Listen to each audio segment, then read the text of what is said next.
I'm going to show you how I do big stitch binding on my quilts. All I've got is my quilt, some clover wonder clips, which are holding my binding into place. I have a thimble, I have a needle, and I have my pearl cotton thread, and I just cut a short piece so that I can show you how I start and finish. First, I'm going to do a quilter's knot, and to do that, I'm going to straighten out my thread, then I'm going to take the end of the thread and line it up so that it's parallel with my needle, making like a circle, a loop. But I've got my thread here, and I'm going to hold it with these fingers right here, and then I'm going to wrap it around my needle. I usually wrap it around 3 times. It makes a decent sized knot. And then I'm going to pinch. After I wrapped it around 3 times, I'm going to pinch the part that I wrapped around and pull the needle and the thread through the part I just wrapped until it secures at the end. And I've got a nice little knot right there at the end. I like to hold my quilt upside down like this when quilting. If you do yours differently, that's fine. That's just what I prefer. And since I'm just starting out, instead of knotting and burying the thread, I'm just gonna put the needle into the backing fabric on the other side of my binding stitches. So then I'm going to just pull right above where I put that in. I'm going to start my first stitch and just pull the thread through here. I'm going to load as many stitches as I can onto the needle, and I'm going to try to use kind of a rocking motion. And a lot of people have asked, how do you make sure that your thread doesn't go through to the front? I put my finger underneath so that I can feel if the needle goes through. I'll just occasionally flip it over and make sure. If you have a tiny little stitch on the other side, no one is going to notice. Give myself some space, and then I'm going to start stitching.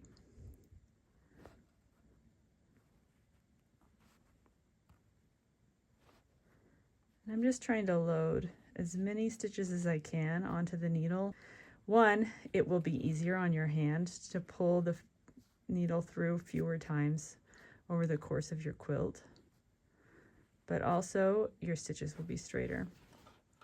So I'm just checking to make sure I don't have any stitches showing through, and I don't. So then I'm going to push the needle through with my thimble and pull it back out. So I've got 4 stitches there. And I don't use anything to mark the stitches. I just try to make them parallel to the edge of the binding. And they're not always even or perfect. Just do your best. Okay, I'm at the corner. You can see I zigzag stitched my binding before I did this. I like to do that. You don't have to.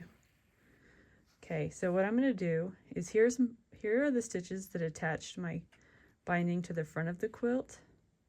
I'm going to make sure that I have a stitch beyond that to kind of help secure it. And I like to do a little X. So I'm going binding into the quilt back, and then the other direction.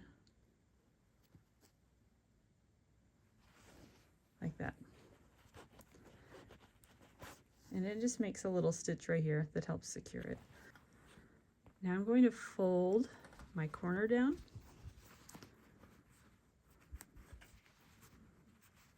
Like this. And I like to have just a little bit of overlap. It's probably too much.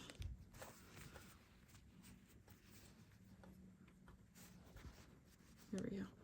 Just like 1/8 of an inch or smaller, because I'm going to put a little stitch there. So now I've got my thread here.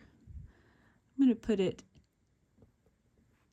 in like this, so it comes up about halfway here. And you don't have to do this stitch. This is just to help secure the binding in place. I'm going to pull that out, and then I'm going to put just a tiny little tacking stitch in here.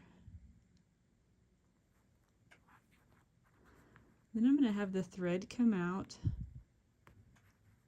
about 1/4 inch from the edge of the binding. And then I'm going to stitch one stitch backwards to hold this down. So this stitch is now going through the folded over corner, the binding that went the other direction, and the backing. I'm just going to continue stitching, and I'm going to make sure can't see anything on that side. Oops. Now I'm going to keep going.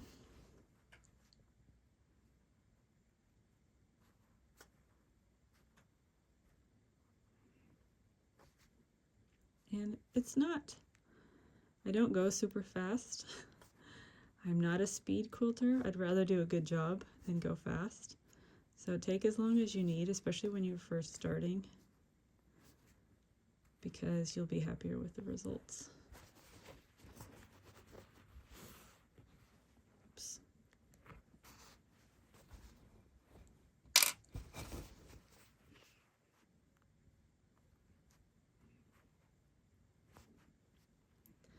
So I could probably get 5 stitches on here.